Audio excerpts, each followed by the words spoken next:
Good morning friends, আমার নতুন একটি ব্লগে তোমাদের সবাইকে জানাই স্বাগত এবং অনেক অনেক ভালোবাসা জানিয়ে আজ আমার ব্লগটি শুরু করছি। তোমরা সবাই কেমন আছো? আশা করছি তোমরা সবাই ভালো আছো, আমরাও খুব ভালো আছি। তো দেখো, আমি আজকে ছাদের উপর থেকে ব্লগটি শুরু করেছি। এখন বাজে হয়তো 9টা এইরকম হবে হয়তো। তো দেখো, আমি উপর থেকে ব্লগটি শুরু করেছি, তো তোমরা দেখতে থাকো। আশা করি তোমাদের ভিডিওটি ভালো লাগবে।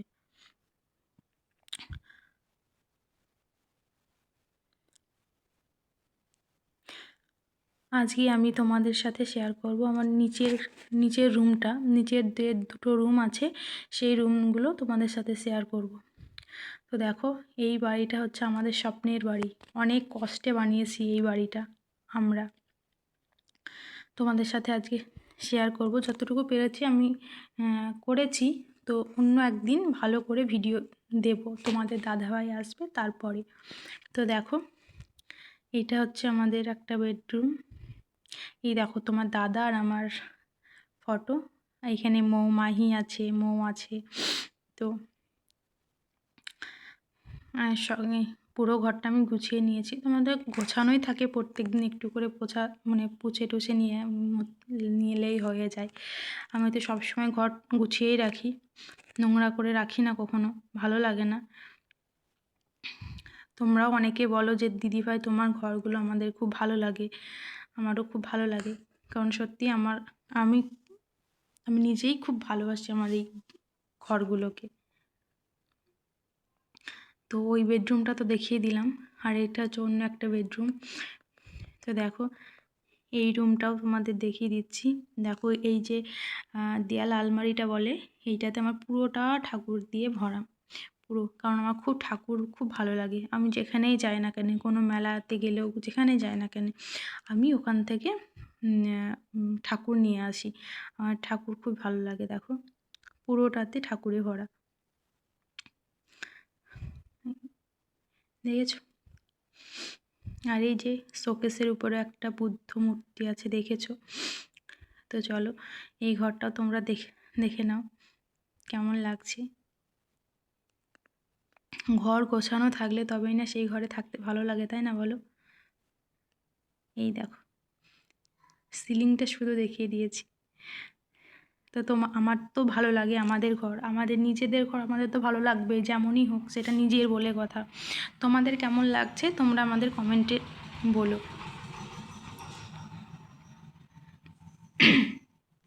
আশা করছি তোমাদেরও খুব ভালো লাগবে, কারণ তোমরা সবাই অনেকে বলো যে দিদিভাই তোমার ঘরগুলো আমার খুব ভালো লাগে, আমাদের ভালো লাগে, এরকম অনেক কমেন্ট করো তোমরা সবাই। তো চলো, দেখো কেমন লাগছে। কালার কম্বিনেশনটা খুব সুন্দর লাগছে, তাই না বলো? আর এই যে হচ্ছে আমাদের মেন গেট থেকে ঢুকেই যে হ্যাঁ, মেন গেট থেকে ঢুকেই ওই মানে সিঁড়ির নিচটা, এইটা ওয়েলকাম লেখা আছে ওখানে। আর এই দেখো, দেখেছো আমার পুরো মানে ঘরে ঠাকুরের ছবি থাকে, মানে বেডরুমে মানে সেই রকম ছবি রাখা নেই। ওই দেয়াল আলমারির ভিতরে যা আছে, আর এইগুলোতে বাইরে যেটা আছে, এটা পুরোটা চারিকোল দিয়ে ঠাকুরের ছবি আছে। আর এই দেখো, এইটা আমার শিব ঠাকুর। আমার খুবই মানে ভালো লাগে এই ঠাকুরটা। আমি মেন গেটের সামনাসামনিতে ওইটা লাগিয়ে রেখেছি, মানে মেন গেট খুললেই ওই ঠাকুরটাকে দেখা যায় আর কি। ওই দেখো, এটা মেন গেট। তো দেখো তোমাদের কেমন লাগে। এই দেখো, এই দেখো, ওই জানলার কাছে আসলেই কেন জানি না অন্ধকার হয়ে যায়। জানলাটা খোলা নেই তো ওই জন্যে হবে হয়তো। আর এই যে গলিটা চলে গেল, ওইটা দিয়ে গিয়ে একটা মানে কি বলতো, পিছন সাইড ওইটা, ওখানে একটা ছোট ঘরের মতো করা আছে। ওখানে আমাদের এক্সট্রা যে জিনিসগুলো ওগুলো থাকে। তো চলো, হয়ে গেছে, ওইটুকুই দেখাতে পারলাম। কারণ কি, এর থেকে বেশি আর করতে পারি না। মাহি মানে খুব দুষ্টুমি করছিল, তাই ওইটুকু তাড়াতাড়ির উপরে দেখিয়ে দিয়েছি। একদিন খুব ভালো করে তোমাদের হোম ট্যুর দেব, তোমাদের দাদাভাই আসুক তারপরে। কারণ হোম ট্যুর দিতে গেলে অনেকটা টাইম লেগে যায়। আর মৌর কাছে থাকতে চায় না, তো তার জন্য আমি তো খুব তাড়াতাড়ির উপরে করে দিয়েছি। তো তোমাদের আশা করি ভালো লাগবে। যদি ভালো লাগে একটা লাইক অ্যান্ড কমেন্ট করে দিও। আর দেখো, আমি সব এখানে বসিয়ে দিয়েছি, রান্না বসিয়ে দিয়েছি। আজকে রান্না করছি পেঁয়াজ কলি আলু ভাজা, আর পেঁয়াজ কলি আলু ভাজাটাই বসিয়ে দিয়েছি। আর ওইদিকে আলু ফুলকপি মটরশুঁটি দিয়ে তরকারি করব বলে তো ওইখানে মশলাটা বানিয়ে নিচ্ছি, মশলা বানিয়ে নেব। তো এই দেখো কত স্পিডে করছি, তাই না বলো? তো ভিডিও অনেকটা হয়ে গেছিলো, আমি আবার কেটে বাদ দিয়ে দেবো, ওই জন্য স্পিড করে দিয়েছি। তো চলো দেখতে থাকো, আশা করছি তোমাদের ভালো লাগবে।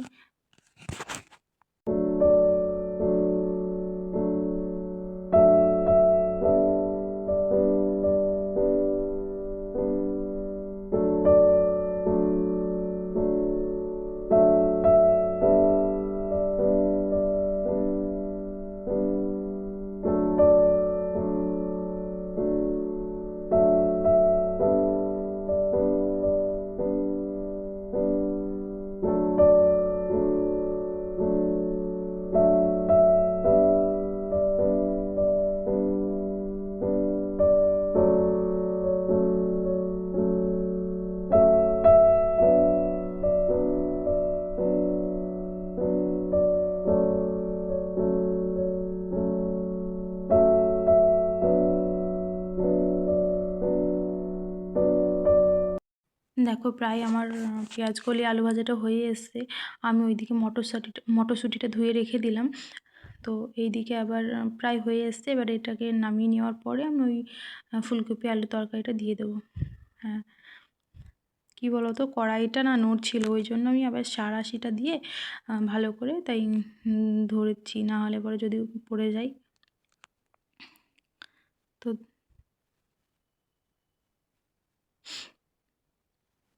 হাতটা কেমন স্পিডে না চলছে দেখেছো? আমার মৌ বলছে, মা এত স্পিড করে দিয়েছো কেন, হাতটা ওই রকম হচ্ছে। আমি বলছি এত স্পিড না করে দিলে ভিডিওটা অনেক কাটতে হতো, তাই কাটিনি, এই জন্য স্পিড করে দিয়েছি। তো চলো দেখো হয়ে গেছে আমার। এইবার আমি ওই ফুলকপি আলু তরকারিটা বানিয়ে নেব। এই দেখো, তো এবার কড়াইয়ে তেল দিয়ে দিলাম, এবার আলুটাও দিয়ে দিই। আলু ফুলকপি একটু আলুটা আগে ভেজে নেব, তারপরে ফুলকপিটা দিয়ে দেবো। ফুলকপিটা একটু ভালো করে ভেজে তারপরে মশলাটা দিয়ে দেবো। আর আমি কি বলো তো, সব তরকারিতে ধনেপাতা খাই তো, আর ধনেপাতাটা না ছোটো ছোটো করে কেটে লাস্টে দিই না, আমি বেটে দিই। বেটে দিলে কেন জানি না আমার খেতে ভালো লাগে, মনে হয় যেন ওর গন্ধটা একটু বেশি আসে, বেশ ভালো লাগে। তো চলো আমি রান্নাটা করে নিই, তোমরা দেখতে থাকো।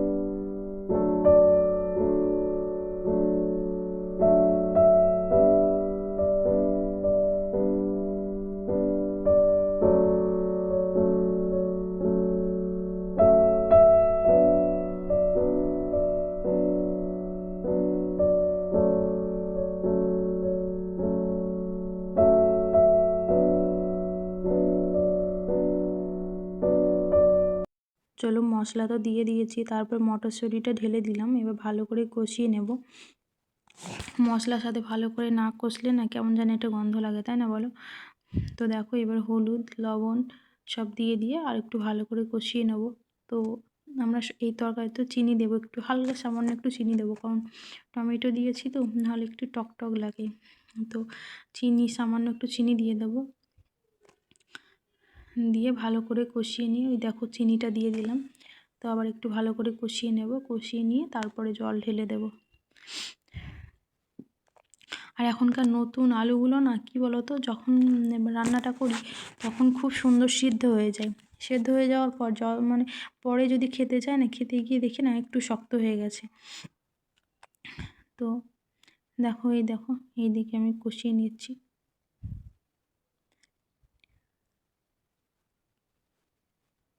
এবার তো জলটা ঢেলে দেবো, জলটা একটু অল্প ছিল, তো আবার বাইরে থেকে জলটা নিয়ে এসে একটু জলটা দিয়ে দেবো, একটু বেশি করেই দেবো, কারণ কি বলো তো, একটু সেদ্ধ হবে তো,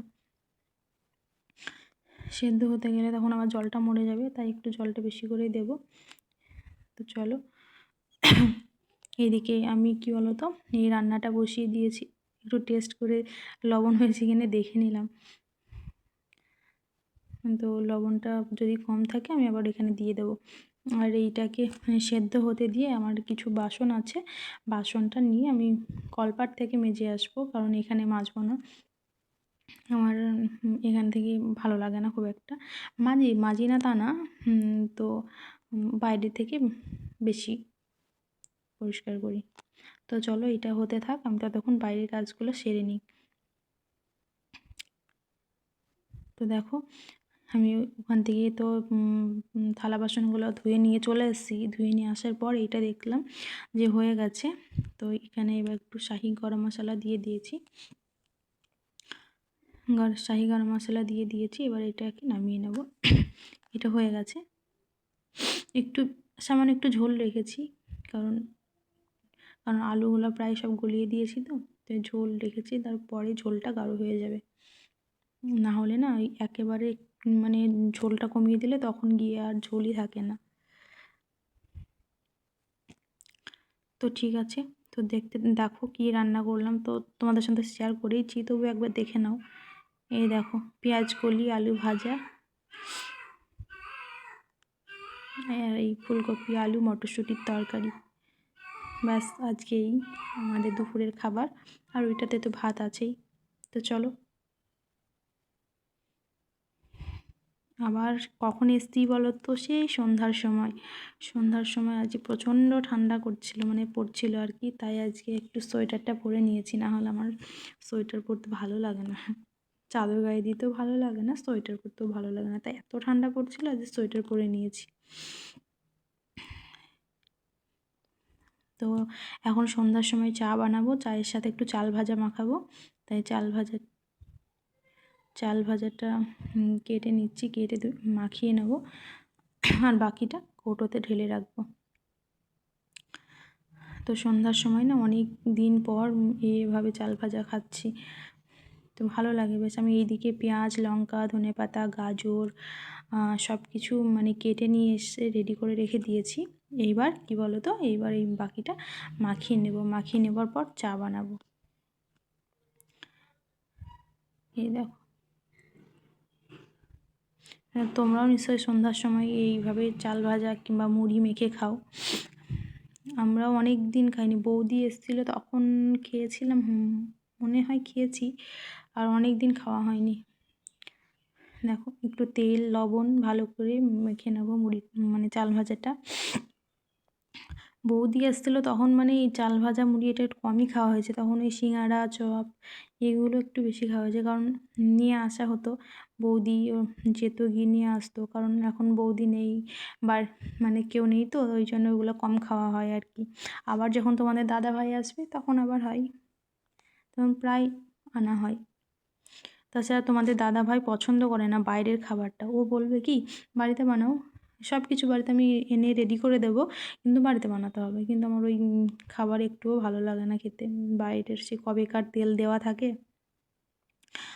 একদিক থেকে ও ঠিক কথা বলেছে, কিন্তু আমরা কি বলো তো কেউ খাটতে চাই না, তাই না বলো, ওই জন্য কেনা জিনিসটা বেশি পছন্দ করি, কারণ কষ্ট হবে বানাতে, ওই জন্য কী বলো তো ও বলে না তাহলে আমি খাবো না, আমার জন্য একটা নিয়ে আসবো তোমাদের জন্য নিয়ে আসবো, এই কথা বলে, ও খেতে চায় না, আর বাড়িতে বানিয়ে দিলে পরে ও খায়। তো কেনাও হয় আবার বাড়িতেও বানানো হয়। তো চলো আমি এইদিকে তো মুড়িটা মাখিয়ে নিচ্ছি, আর মাহি এসছে, মাহির সাথে কথা বলছি। মাহি এখানে একটা মনে হয় যেন ওই চাল ভাজা পড়ে গেছিলো, তুলতে গেছে, তো মামু বলছে মা চাল ভাজা তুলেছে, আমি বলছি হাত থেকে ফেলে দে, ওটা এখানে দিচ্ছি আমি। তারপরে দেখো আমি এই চায়ের জলটা দিয়ে দেবো, দিয়ে চাটা বানিয়ে নেবো। ঠিক আছে আমি চাটা বানিয়ে নিই, ততক্ষণ তোমরা দেখতে থাকো, ঠিক আছে।